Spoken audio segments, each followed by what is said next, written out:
सीता शोध करूया, सूक्ष्म रूप धारण करूया, मशक रूप धारण केलं आणि आता लंकेमध्ये प्रवेश करतात. इतक्या लांबचा त्यांनी प्रवास केलेला आहे 100 योजनाचा, पण हनुमंतरायांना थोडाही शिणवठा वाटला नाही.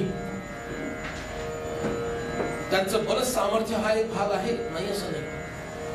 आवडीचं काम मिळालं ना की थकवा येत नाही बघा. हनुमंतरायांचं बल आहे, सामर्थ्य आहे, ते सगळं आहे, पण राम कार्य करणं हे त्यांच्या इतक्या आवडीचा विषय आहे की त्यांना राम कार्य करताना थकवा कधीच येत नाही.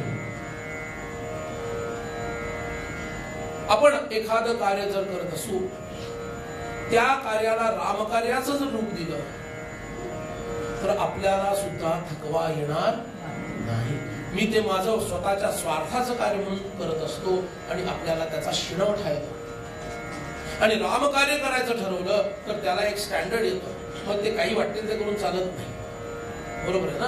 माझं जरी ते काम असलं, म्हणून प्रत्येक कार्य रामकार्य होऊ शकतं जर ते भगवंताला मी अर्पण केलं तर. हनुमंतराय आपल्याला इथे हे शिकवतात, इदम न मम. असं जर आपल्याला करता आलं तर आपल्याही कार्यामध्ये गती येईल, आपल्याला थकवा येणार नाही.